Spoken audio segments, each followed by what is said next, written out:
In 1961, the Queen of England, Queen Elizabeth II, planned to travel to Africa. Her Majesty's trip was scheduled to be from November 9 to November 20th. But there was a problem. The anti-imperialism movements, protests, and clashes with the colonial rulers were at their highest in Africa in the previous decade. In fact, one of the countries the Queen planned to visit, Ghana, was experiencing a lot of violence during this time. Just 5 days before Elizabeth's trip was to begin, bombs went off in Accra, which seemed to be a warning to the Queen, "Don't come here." Everybody in the UK government was worried. Winston Churchill wrote to the UK Prime Minister Harold Macmillan saying, "I have the impression that there is widespread uneasiness both over the physical safety of the Queen and perhaps more." Many of the Queen's inner circle pleaded with her not to go to Africa, but she said she must go, even if she would die. The end goal of that trip was this picture, but we are coming to that shortly. For now, let's answer the question: why was going to Africa a do-or-die affair for the Queen of England? To understand the reason behind the Queen's desperation, we have to travel back to 1945.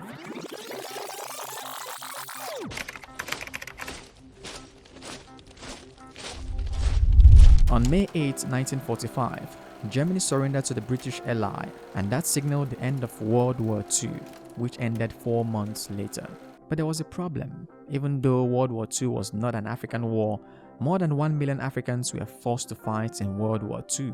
British, French, Italy, Belgium, all these colonial powers recruited Africans from their colonies to fight in World War II.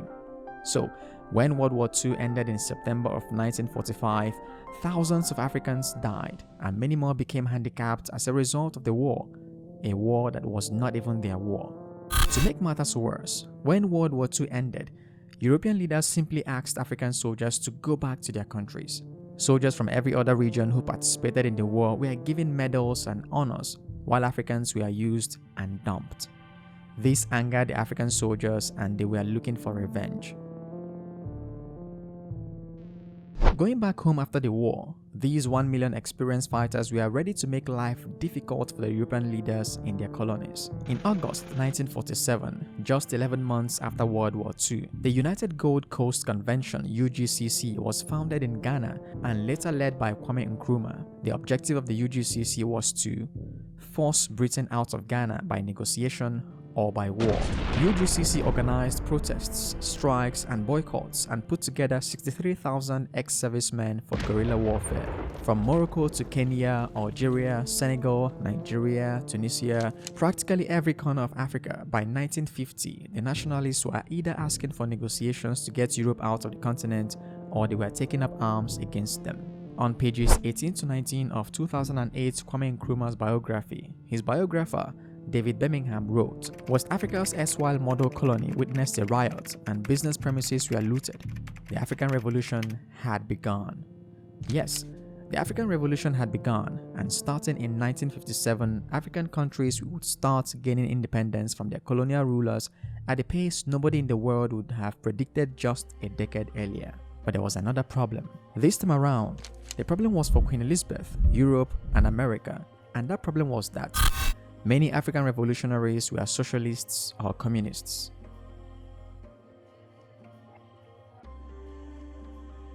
In 1952, the CIA published a report titled "The Growing Influence of Communism in Africa." This report detailed how some of the most famous African leaders were having alliances with the Chinese Communist Party and other socialist elements.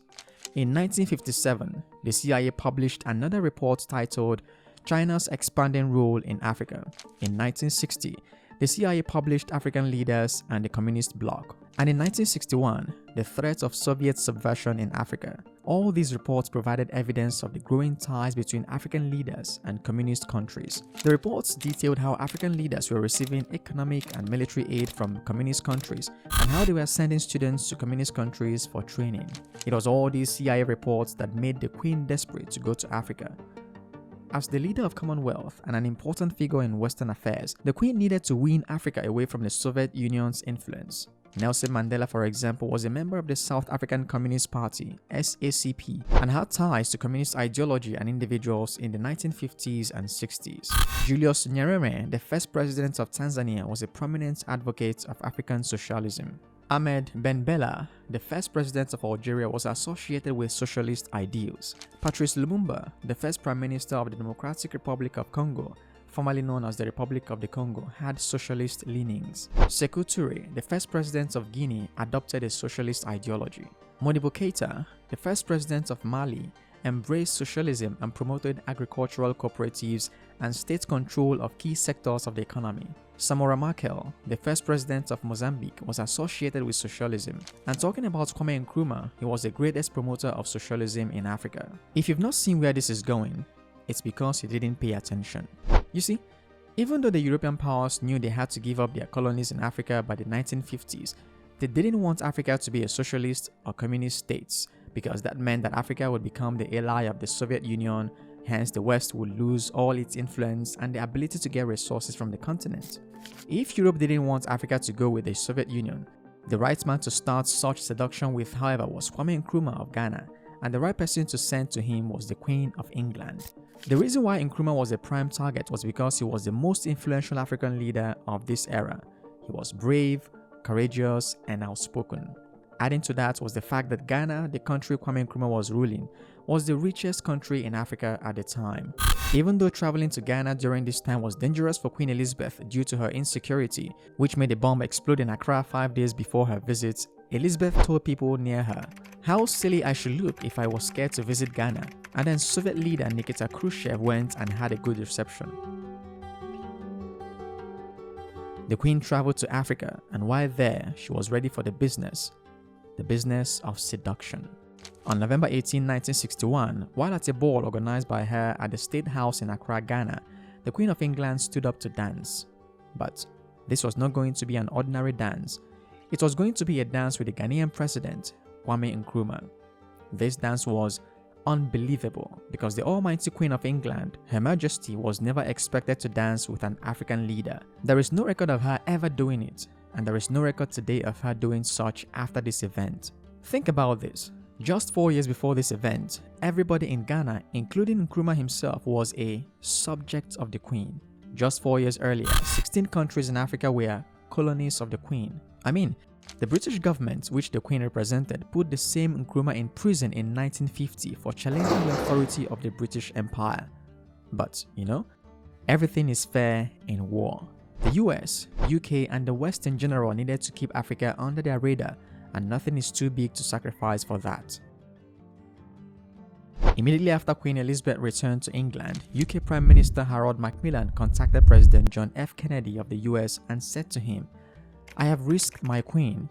You must risk your money." The UK Prime Minister asked the US President to send some money to Nkrumah for funding for the Volta Dam, a hydroelectric project that was a centerpiece of Nkrumah's economic plans. Less than 90 days later, on February 8, 1962, the World Bank announced a $47 million loan for the Volta project in Ghana. The same formula that worked for Kwame Nkrumah was then used for other African leaders. A diplomatic visit followed by huge loans and maybe some dancing after. By the end of the 1960s, the Soviet Union had been weakened in Africa, and most African leaders had become puppets of the West. Whether or not the loans the West used to bribe African leaders work for or against the progress of the continent is the subject of another discussion. Thanks for watching, and don't forget to like this video.